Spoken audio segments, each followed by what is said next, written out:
ठगी के लिए अब नए नए तरीके शातिर किस्म के लोग इस्तेमाल करने लगे हैं। सहारनपुर पुलिस ने ऐसे ही एक गिरोह का पर्दाफाश करते हुए एक शातिर अभियुक्त को गिरफ्तार किया है, जिससे पूछताछ की जा रही है। सहारनपुर के एसपी सिटी ने इसके बारे में मीडिया को विस्तार पूर्वक जानकारी देते हुए इस पूरे मामले का खुलासा किया। उन्होंने बताया कि सहारनपुर में पुलिस ने शादी के रिश्ते कराने के नाम पर ठगी करने वाले गिरोह का भंडाफोड़ किया। एक आरोपी को गिरफ्तार किया गया है, जिससे पूछताछ की जा रही है। इस मामले में पुलिस ने काफी कुछ बरामद किया है। एसपी सिटी ने पूरे मामले का विस्तार पूर्वक खुलासा करते हुए बताया कि किस तरीके से शातिर किस्म का ये गिरोह लोगों को अपनी ठगी का शिकार बनाता था। जो शातिर किस्म का अभियुक्त पुलिस ने गिरफ्तार किया है, उससे पूछताछ की जा रही है।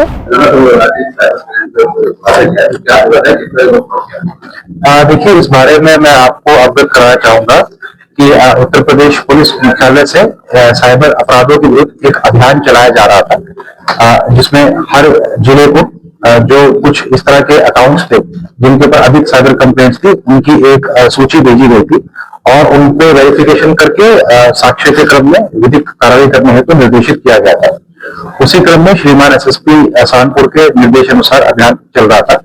उसमें साइबर सेल और साइबर थाना के द्वारा एक ऐसे अकाउंट को तस्दीक किया गया जिसके ऊपर अत्यधिक एनसीआरपी कंप्लेंट थी, और जब उसको तस्दीक किया गया तो उस अकाउंट के जो ऑनर थे वो परफेक्ट रिश्ते के नाम से एक मैरिज ब्यूरो जो कि थाना असलरिया क्षेत्र में चल रहा है, वो निकल के आया। जब इस बारे में और इन्वेस्टिगेशन की गई तो ये पता चला कि परफेक्ट रिश्ते जो है वो एक फर्म है जो कि मैरिज ब्यूरो की तरह काम करते हैं ऑनलाइन, और ये अलग अलग लोगों को जो है मैरिज के प्रपोजल्स भेजते हैं। और उसके बाद जो इनके विक्टिम्स होते हैं उनको ये एंटाइज करते हैं कि यदि आपको जो इनके द्वारा जो रिश्ते भेजे गए हैं, यदि आपको उनके बारे में और जानकारी करनी है, उसमें जो प्रोस्पेक्टिव ब्राइड्स हैं उनका कॉन्टैक्ट चाहिए, तो आप पर्टिकुलर अमाउंट का पेमेंट कीजिए। और उस पर्टिकुलर अमाउंट का पेमेंट करने के बाद ये जो इनके क्लाइंट्स हैं उनको बेसिकली ये ब्लॉक कर देते हैं। तो इस तरह ये नए नए क्लाइंट्स को जो स्काउट करते हैं, तो इस तरह से ये अपना एक साइबर फ्रॉड का एक रैकेट चलाते हैं। देखिए, जहां तक फीस का मामला है, ये इनका कोई फिक्स स्टैंडर्ड नहीं था। इनकी डिफरेंट टाइप की मेंबरशिप होती थी, board membership, premium membership, depending upon. और उसके अलावा जैसे कि इनके यहाँ जो लोग कर्मचारी कार्य करते थे वो भी अपने प्रोफेशनल कॉम्पिटेंस के हिसाब से, जैसे उनको लगता था कि सामने वाले की पेइंग कैपेसिटी है, उससे उस तरह की जो है प्रोफेशनल फीस जो है इनके द्वारा डिमांड की जाती थी। और जहां तक कितने लोगों के इफेक्ट होने की बात है, देखिए अभी तक इनके जो भी डिजिटल डिवाइस है हमारे द्वारा वो सीज किए गए हैं।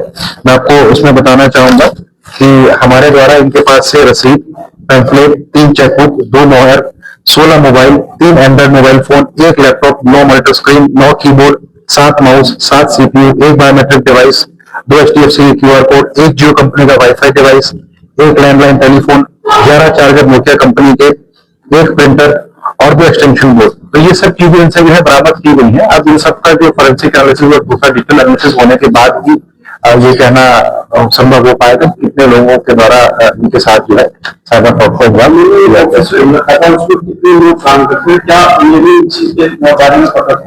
देखिए, ऑफिस में करीब जो है 10 के आसपास लगभग काम करते थे। अब ये जो है विवेचना का विषय है कि उनमें से कितने लोग जो थे उनको इस बारे में जानकारी थी और कितनों को नहीं थी। उसमें जो है साक्ष्य के क्रम से और उनके जो प्रीवियस कंडक्ट के हिसाब से देखकर जो है इस चीज को जो है निर्धारित किया जाएगा। इसमें जो मुख्य आरोपी जो अभी तक जो सामने आया है उसका नाम है सूरज मरावी पुत्र नारायण, जो कि ग्राम पीथमपुर गौरा लोरमी थाना मुगेली छत्तीसगढ़ का निवासी है। यहाँ पर एक तरह से मैनेजर के रूप से कार्यरत था। और इसका जो मुख्य मालिक है उसकी भी तलाश जो है वो चल रही है। शीघ्र ही उसको भी पुलिस द्वारा अपनी हिरासत में लिया। देखिए, जो इनके अकाउंट में है तो लाखों रुपए के ट्रांजेक्शन हुए हैं।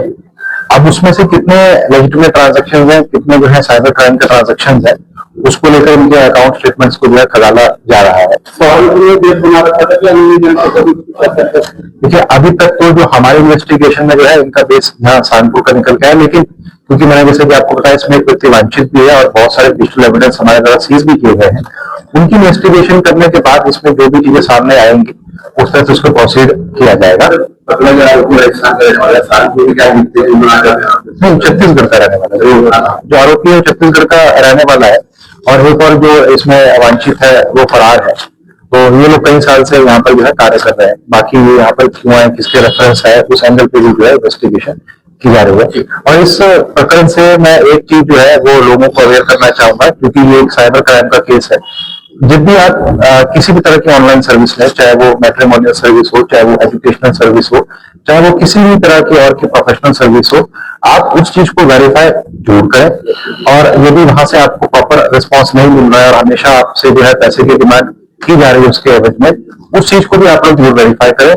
जो इमेजेस आप लोगों के साथ शेयर की जा रही है उसको भी वेरीफाई करें। आजकल जो भी एआई जनरेटेड इमेजेस होती हैं उनके ऊपर नॉर्मली एक टैग होता है जिसके द्वारा पता लगाया जा सकता है कि इमेज असली है या एआई जनरेटेड है। तो इस तरह के किसी भी तरह के साइबर झांसे में आप लोग ना आए और स्वयं भी सुरक्षित रहें और औरों को भी सुरक्षित रखें।